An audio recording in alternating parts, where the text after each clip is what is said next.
Imagine a ruler so mighty he conquered nearly half the known world before turning 30. But beneath the gleam of his armor was a grim secret.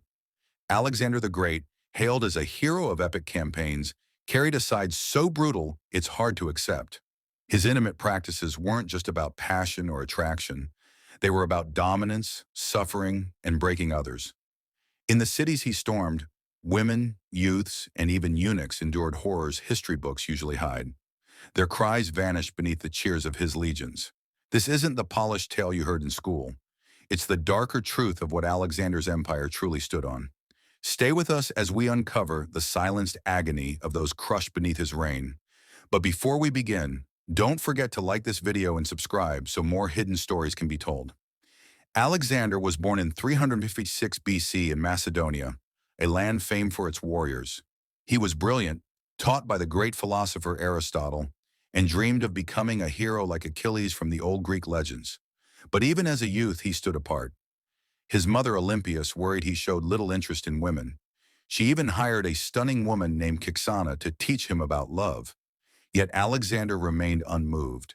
Instead, he was inseparably close to his companion Hephaestion. They trained together, battled together, and, as some historians like Robin Lane Fox suggest, their bond was more than friendship. Like Achilles and Patroclus, they may have been lovers.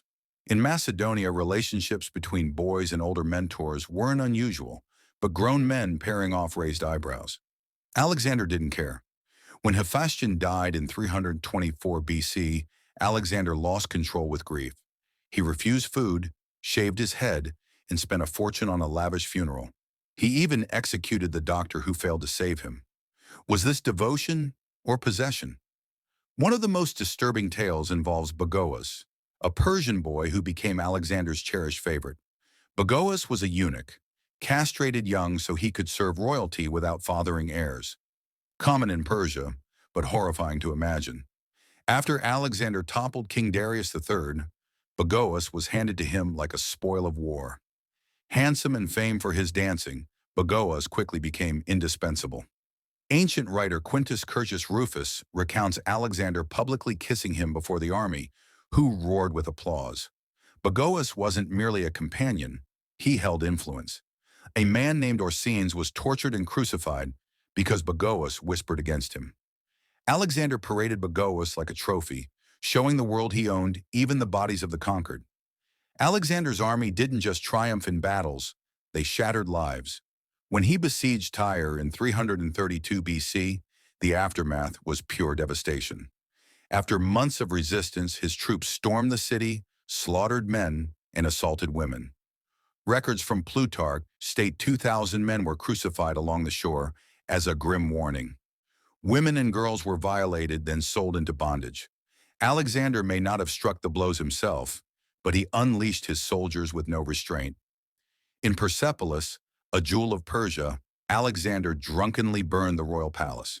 Accounts suggest women were forced to entertain his men during these feasts, their sobs drowned in laughter.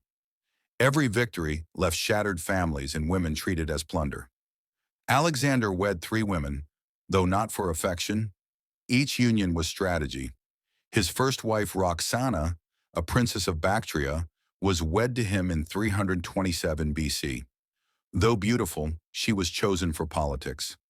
After Alexander's death, Roxana, driven by jealousy, murdered 2 of his other wives, Statera and Persetis, stabbing them and throwing their corpses into a well. Such was the savagery of his circle. In 324 BC, he staged the grand mass wedding at Susa, compelling 10,000 of his soldiers to marry Persian women, many taken as captives. These women had no voice in the matter, and the soldiers themselves resented it. Alexander also kept 365 concubines, one for each night of the year, drawn from across Asia. These weren't partners. They were ornaments, used and discarded. In Greek culture, relationships between older men and boys were normalized as mentorships, sometimes sexual. Alexander grew up amid this worldview, and certain accounts hint he was fond of younger boys as well. Writer Alien suggests he favored them too much. In his campaigns, young captives were often enslaved, some mutilated into eunuchs and used for pleasure. After the battle with King Porus in India, many boys who survived were taken and abused. It's chilling, but it was the cruel logic of conquest. Everything was his for the taking. Alexander loved revels, especially feasts in honor of Dionysus, god of wine. These festivals turned into spectacles of indulgence, drinking, music, and chaos. But behind the frenzy lurked horror. Soldiers, drunk on wine and conquest, assaulted women and boys openly. Alexander sometimes watched, silent, as though above it all. Chroniclers describe men wagering on how long victims would endure, calling it sacred to Dionysus. But it was barbarity dressed as ritual. Archaeologists have since uncovered bones near old encampments, female remains with shattered hips and evidence of trauma, stark proof of abuse. Escape was nearly impossible. Captives were treated like livestock. Runaways faced brutal punishment, whippings, branding with hot irons, or worse. Some were nailed to boards, left to die in public as a warning. Athenian laws, which Alexander followed, granted slaves no rights. A woman's complaint meant nothing. Courts only trusted slaves' words under torture. To speak truth, they first had to suffer. Most victims died young. Medical texts from Hippocrates mention infections and diseases from repeated assaults. Many perished by age 25. If a woman became ill, she was discarded. Owners found it cheaper to buy new slaves than heal them.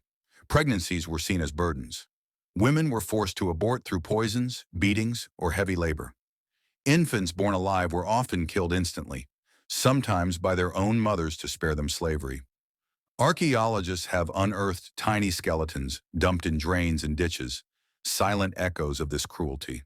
A few became favorites, granted nicer clothes or private quarters, but it was only illusion. They remained property displayed or gifted like trinkets. Disobedience meant punishment or death.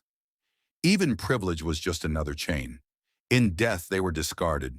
No respectful burials, just thrown in refuse pits with broken pottery. Their names lost, their existence erased. Greek society even mocked their suffering. Playwrights like Aristophanes joked about slaves' pain. Art depicted scenes of rape and abuse on household pottery. Poets turned torment into entertainment. While Greece praised philosophy and beauty, real human agony was trivialized for amusement. Alexander's campaigns made him wealthy beyond measure. The gold from his plunder built temples and monuments, but it was paid for with human misery. While he spoke of honor and destiny, women and boys were treated as less than animals. Philosophers debated lofty ideals, while steps away, people were enduring horrors beyond imagination.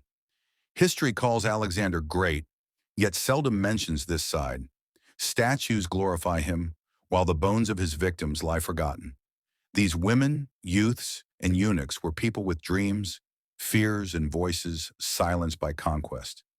Their pain deserves remembrance. By telling their stories, we restore the humanity stripped away by empire. Thank you for staying through this difficult story. It's heavy but necessary.